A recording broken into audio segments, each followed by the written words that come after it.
제가 한 달에 한 번 크리스찬 리뷰에 글을 써온 지가 지금 몇 년이 됐는데요. 이번에 어떻게 글을 좀 길게 써달라고 부탁을 받아가지고 제가 3페이지를 썼습니다. 그런데 그 내용이 지금 이 정치적인 국내의 어려운 현실과 관계되어진 것이었어요. 그래서 설교 준비해야 되는데 설교 준비는 못하고 TV만 열심히 보면서 뉴스 따라잡고 해가지고 어제 저녁에 탄핵되는 것까지 보고 글을 마무리해가지고 보내줬거든요. 그러니까 제가 오늘 말할 수 있는 게 뭐겠어요? 그거밖에 말할 게 없습니다. 여러분들 반역하는 거 좋아하세요? 성경에 보잖아요. 그럼 반역이 엄청 많아요. 천상에서는 천사장 루시퍼가 하나님을 반역했잖아요. 지상 낙원 에덴 동산에서는 아담과 하와가 하나님께 반역했잖아요. 하늘에서도 땅에서도 이 반역의 기운은 넘쳤던 겁니다. 옛날부터요, 사람들이 권력을 차지하기 위해서 할 수 있는 게 별로 없었어요. 승계를 받든지 아니면 반역을 일으켜서 그 자리를 차지하든지 하는 거였습니다. 그러니 사람이 그 방법을 사용하지 가만히 놔두겠어요? 그러다 보니까 우리 인간 역사에도 반역은 엄청 많고요. 성경에도 반역은 엄청 많아요. 그 많은 반역 중에서 몇 가지 제가 오늘 말씀드리면서 제 하고 싶은 이야기 같이 하도록 하겠습니다. 구약 성경에 보면은 모세 대적했던 사람들이 있었죠. 이 고라가 그 대표적인 사람이었어요. 이 고라, 자기를 따르는 무리들, 그리고 250명의 그 족장들과 함께 모세에게 반역을 했습니다. 근데 이 사실이 조금 충격적인 이유는 이 고라가 레위인이에요. 그리고 모세의 사촌이거든요. 그럼에도 불구하고 반역을 했어요. 또 시내산에서 그 하나님을 경험하는 그 장면에 목격했던 사람이었음에도 불구하고 반역을 했던 겁니다. 하나님께서는 이들을 어떻게 심판하셨냐면 땅으로 그 입을 벌려서 그 무리들을 다 삼켜버렸다, 이렇게 이야기하고 있습니다. 그래서 우리는 지진으로 그들을 한꺼번에 전부 다 멸하셨다, 이렇게 생각하죠. 근데 2024년 12월 3일 밤 대한민국에 이 비상계엄에 불이 붙었어요. 그 순간에 경천 동지 수없이 많은 사람들이 여의도로 몰려갔고, 그리고 그 성난 민심의 파도가 일시에 그 불을 끄고 방어범이 누구인지 그들을 향하여 쏟아졌던 것입니다.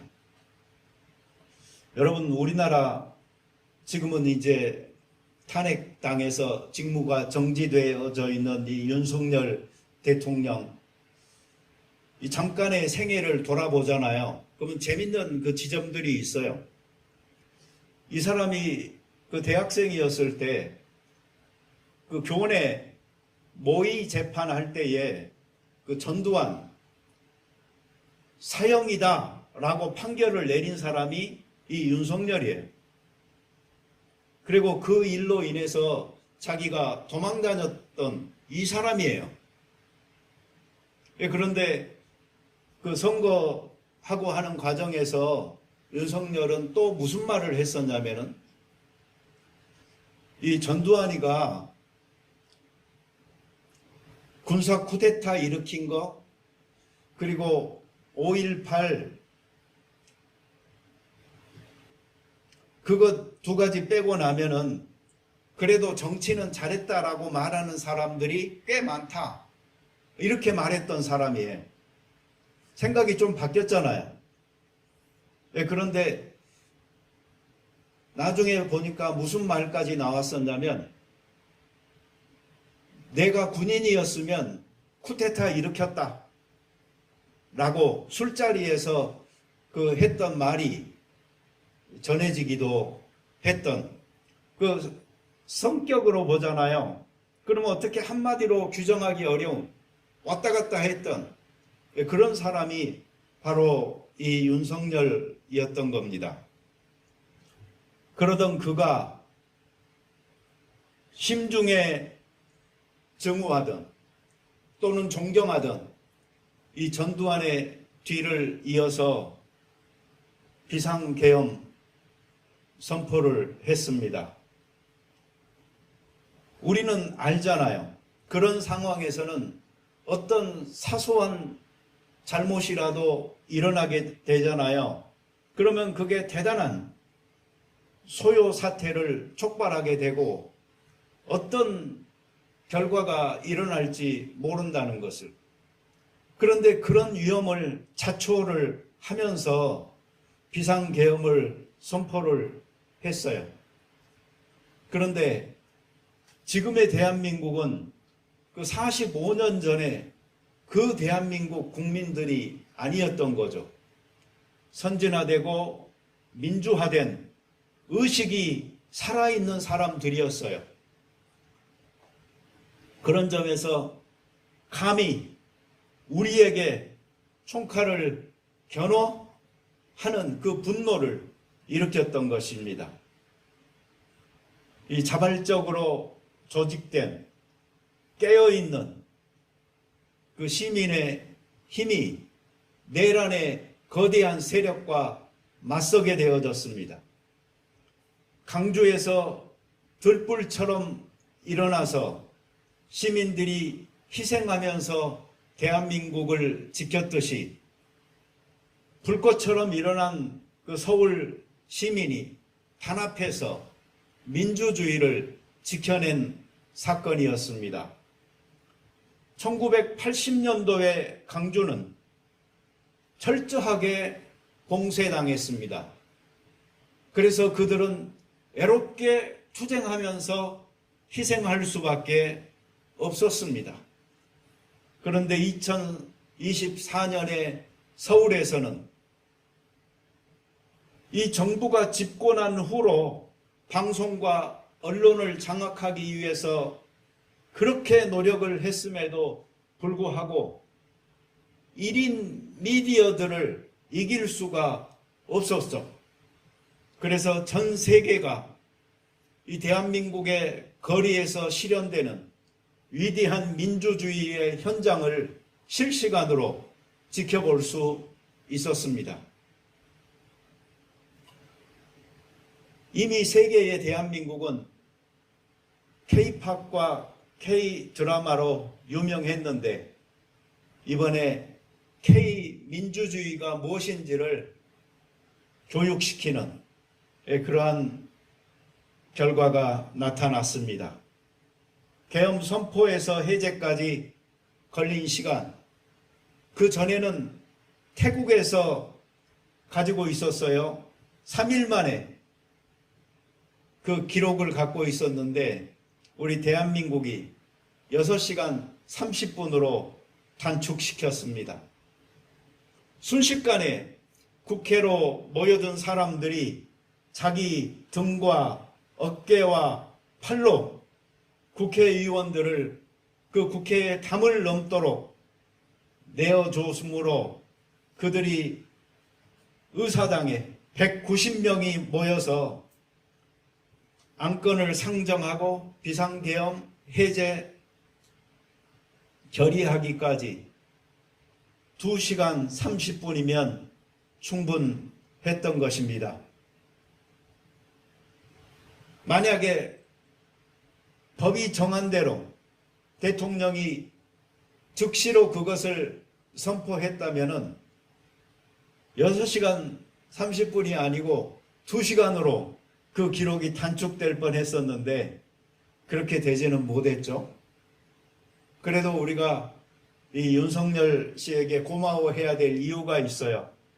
그렇게 세계 기록을 세울 수 있도록 도와줬잖아요.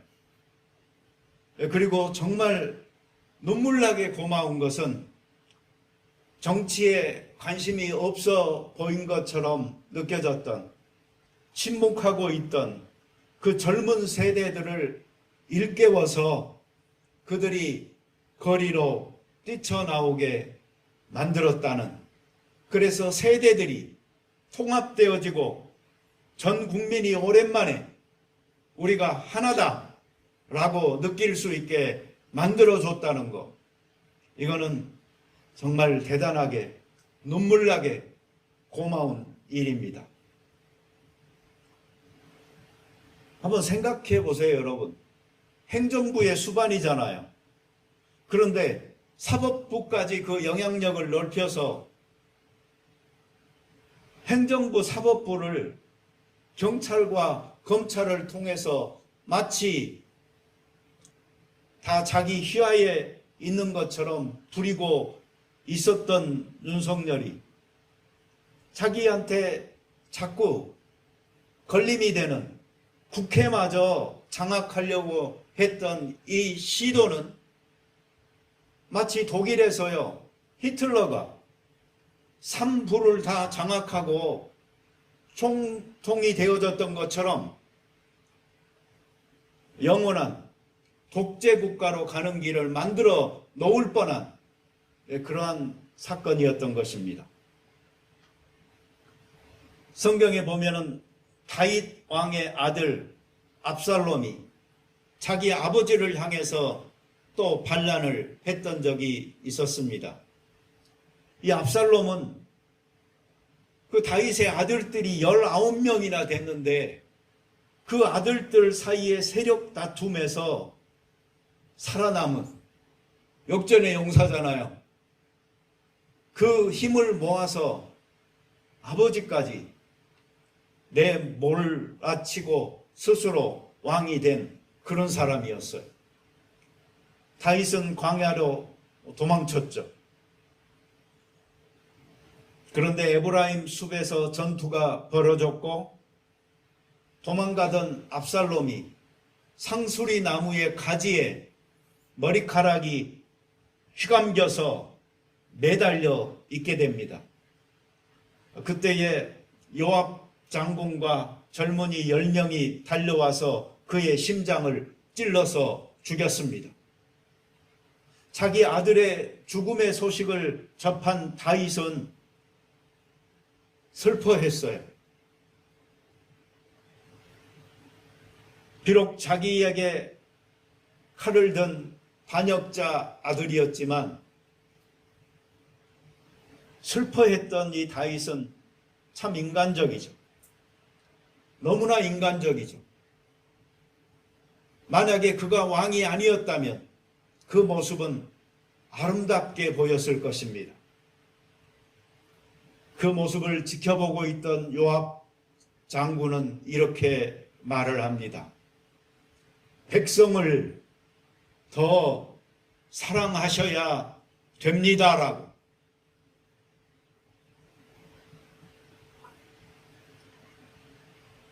우리는 윤석열 부부를 보면서 부족하다고 느꼈던 것이 있었죠.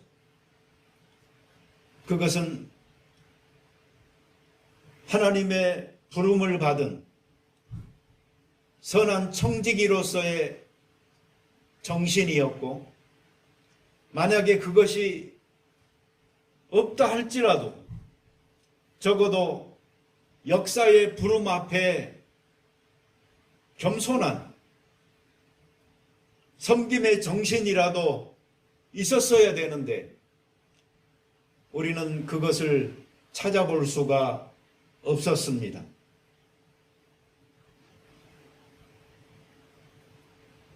국민보다 자기 와이프의 행복을, 나라보다 자기 부부의 안위를 더 중요시 하는 모습은 그냥 양아치였습니다. 그들이 인사권을 가지고 행사하면서 혈연, 지연, 학연으로 연결된 이익 공동체, 이 한 줌 양아치 패거리가 국가 요직을 차지하고 시스템을 무너뜨리니까 순식간에 대한민국은 비정상, 역기능 국가가 되어져 버렸던 것입니다. 돌이켜 생각해 보면 손바닥에 왕자를 새기고 TV 토론에 한 남자가 등장했을 때 그의 야심은 이미 드러났던 것입니다. 여러 가지 술수, 거짓말로 대통령 자리에 올랐고 대한민국이 좁다면서 뻔질나게 애국 순방길에 오르던 부부는 부부 사랑 놀이꾼의 모습 그 이미지만을 뿌려댔었지요. 술에 빠져서 현실을 도피하는 모습을 보여주는 그였고 주술과 환상의 세계에서 그녀는 살았고 이 모습이 갈수록 부각됐습니다. 소인배 아부들이 모이고 간신배의 아첨에 들뜨니 자아는 점점 환상의 세계에서 살아가게 되어지면서 누가 V1이고 누가 V2인지조차 사람들은 묻게 되어졌습니다.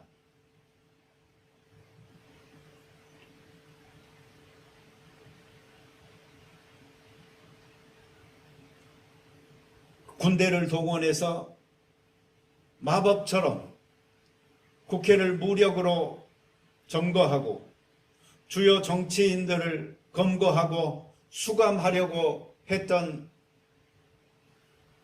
그 계획은 무산됐지만 참으로 놀라운 충격을 우리에게 안겨줬습니다. 야박하지 못해서 디올백을 뇌물로 받았다. 그리고 대통령은 절박해서 반국가 세력을 신속히 척결하겠다고 비상계엄을 선포했습니다. 그럼 그들이 드디어 쪽박을 차게 됐습니다. 이 극단적인 공포와 안도의 한숨이 교차하던 날 수요 예배를 드리기 위해서 오던 차 안에서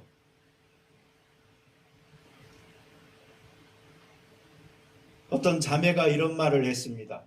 비상계엄이 뭔지 잘 모르겠어요. 이 말은 저에게는 충격이었어요. 나는 고등학교 3학년 때 1979년 11.6 사태로 촉발된 비상계엄과 그 다음 해에 강주 민주화 운동을 경험했습니다. 그리고 87년 6월 항쟁 직후 9월 달에 호주에 들어왔어요. 이런 나에게 한국에서의 그 20대 젊은 시절의 기억이라는 것은 이 계엄과 민주화가 함께 공존하는 그 기억이거든요. 여기서 비록 몇십 년을 살았지만 이 시간이 멈춘 듯 어제의 일처럼 생생할 수밖에 없죠. 그런데 세대가 다르니까 경험치가 다르더라고요.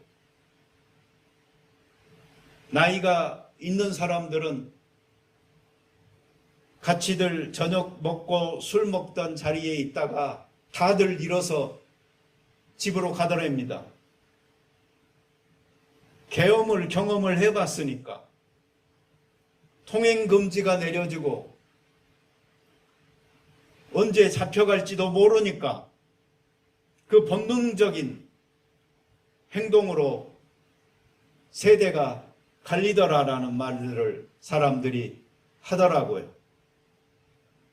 그런데 20대와 30대가 집회 현장에 많이 모였다는 소식 얼마나 기쁜지, 촛불 대신에 형형색색의 응원봉을 들고 모여든 MZ세대가 로제의 아파트 노래에 함께 몸을 흔들며 축제처럼 즐기는 이 자유로운 세대, 그 세대에게서 어떻게 언론, 출판, 집회, 결사의 자유를 뺏어갈 수가 있겠습니까? 윤석열이는 미래 세대에게 제대로 된 나라를 물려주기 위해서 계엄령을 선포한다라고 말했지만 전혀 그럴 필요가 없습니다. 그가 말한 제대로 된 나라라는 것은 오히려 역행적이고 퇴행한, 불행한 나라니까요. 그리고 미래 세대는 그들의 나라를 이미 그렇게 거리에서 옹골차게 만들어가고 있으니까 그 나라 물려줄 걱정 안 해도 됩니다. 실패하고 나니까 단지 경고였다고, 작은 병력으로 무장하지 않고 그렇게 짧은 시간에 했는데 어떻게 그게 계엄이냐라고 말하는 그를 보면서 국민들은 더 화가 났죠.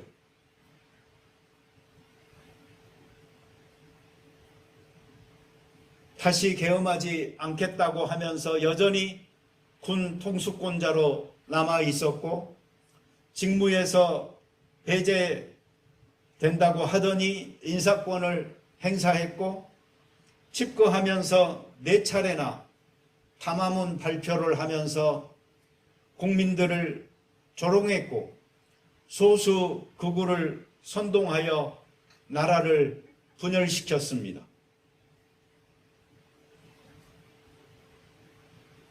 탄핵 결정이 내려진 이후에도 하야하기는커녕 끝까지 싸우겠다고 헌재의 그 결정에 자기의 희망을 걸면서 여전히 국민을 위협하고 염장 지르기를 계속하고 있는 것이죠. 이것이 얼마나 이 국가적 소모를 가져오는지 우리는 알 수가 없습니다. 이 각종근 그 특전 사령관이 이런 말을 했죠. 그 지시를 따랐다면 유혈 사태가 일어났을 것이라고.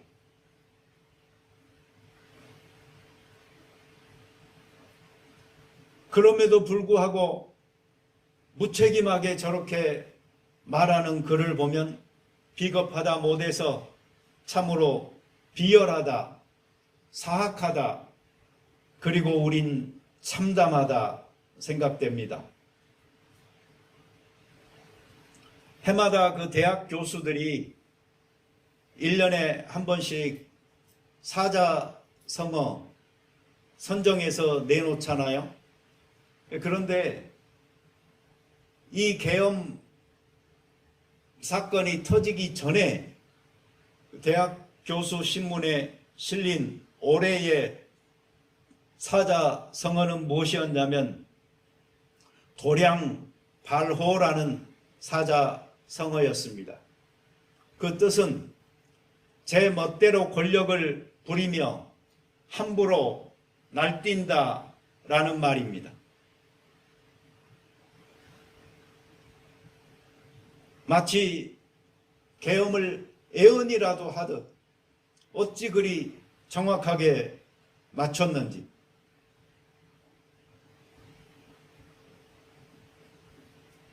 북이스라엘에서 도성의 경비를 책임지고 있던 장군 시므리가 한순간에 엘라 왕을 죽이고 자기가 왕이 됩니다.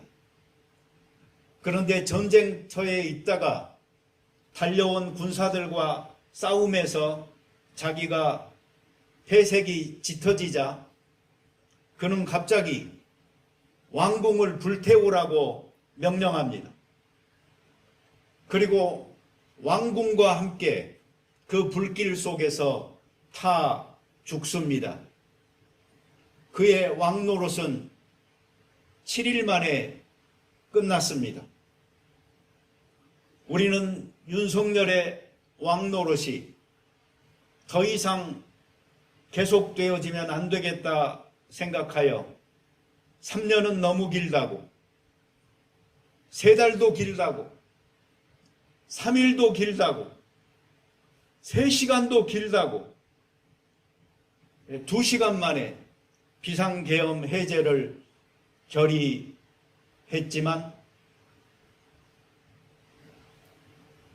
윤석열 입장에서는 부득불 받아들일 수밖에 없었던 그 해제 선언까지 6시간 30분 만에 끝낸 대한민국 자랑스러운 우리 국민들인 것입니다.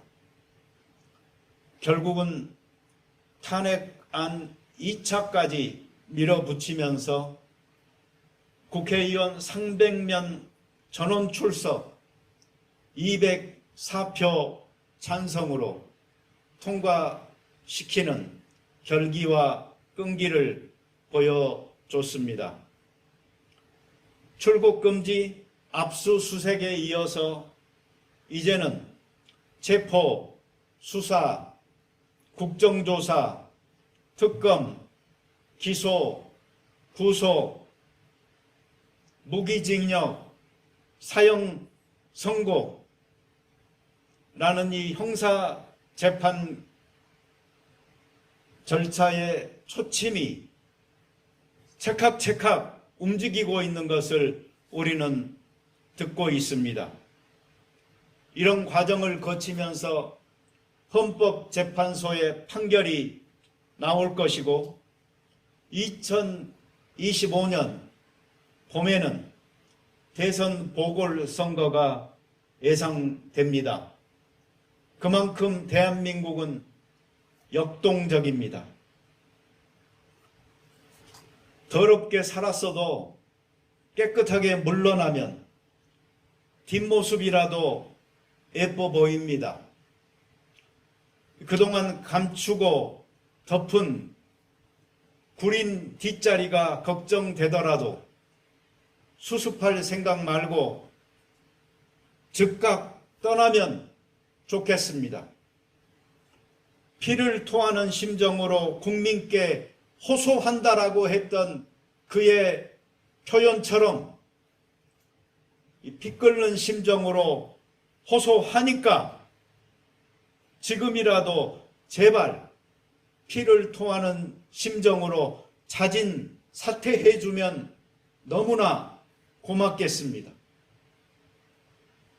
그렇다고 아무리 수치스럽다고 자살하지는 말기를 부탁합니다. 살아서 죗값을 치르고 역사에 박제되어 무능과 악행의 본으로 후손에게 반면교사가 되어주기를 부탁합니다. 두렵다고 왕궁에 불 지르지 말고 대한민국 호혜에서 자기를 따르던 생지들과 함께 하선하면 됩니다. 그러면 더욱 단단하게 일신한 조국은 거친 파도를 헤치며 앞으로 나아가는 항해를 계속 할 것입니다.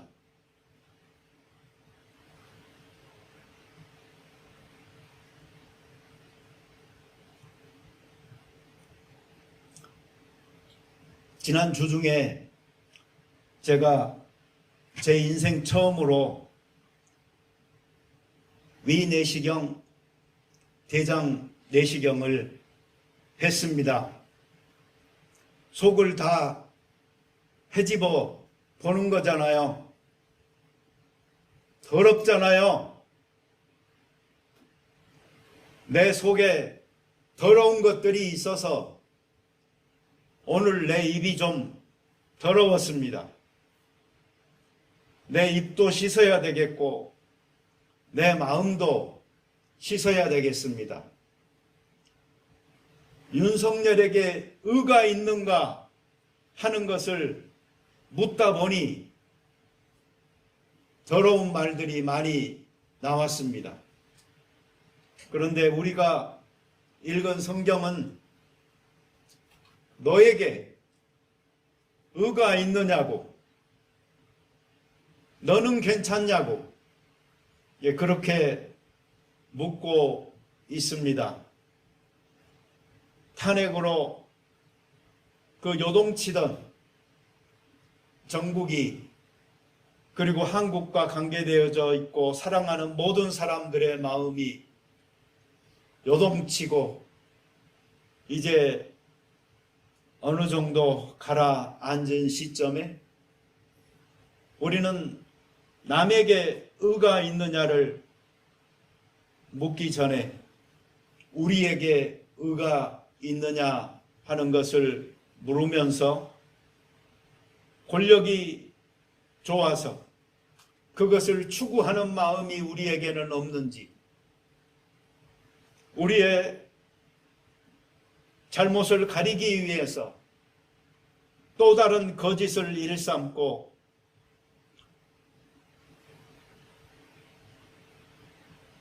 나의 악행을 감추기 위하여서 다른 사람들을 희생물로 삼는 모습은 없는지, 나의 유익을 위하여 다른 사람의 목숨마저도 위협하고 뺏어서 내 갈 길의 행복만을 추구하는 모습은 우리에게 없는지 돌아보는 그런 시간이었으면 좋겠습니다. 같이 기도 드리겠습니다. 자비로운 주여, 우리 대한민국이 역사에 찾아보기 어려운 부끄러운 순간을 다시 당하여 온 세계에 수치스러웠지만 민주주의를 회복하는 그 탄력성에서 위대한 모습을 보이고 모든 국민들이 다시 마음을 합하여 새로운 나라의 역사를 정상의 궤도로 돌려서 써내려가려고 하는 승리를 보여주는 것을 감사드립니다. 이 역사의 물줄기를 돌리시는 분은 하나님이심을 믿고 주관하시는 분이 하나님이심을 믿기에 감사합니다. 아버지 하나님, 우리의 조국 대한민국의 앞날을 위하여 기도하옵나니 주께서 상심한 그리고 상처받은 국민들의 마음을 위로하시고 싸매어 주시고 용기 백배하게 하여 주심으로 일신하여 새로운 역사를 써내려가는 귀한 일이 있도록 도와주시옵소서. 다시는 이렇게 놀래키는 일이 없도록 정상적인 지도자들이 이 나라에서 우리를 이끌어 섬기는 마음으로 온 국민을 내 가족처럼 돌보는 귀한 일이 있도록 축복하여 주옵소서. 우리가 남을 향하여 비난하기는 이렇게 쉽지만은 우리 속에 있는 힘에 대한, 권력에 대한, 이득에 대한 추구가 심하게 되면은 우리 역시도 그리 될 수 있다는 것을 깨달아서 우리 속에 있는 마음부터 잘 다스려 나가는 저희들 될 수 있게 축복하여 주옵소서. 예수님의 이름으로 기도드립니다. 아멘.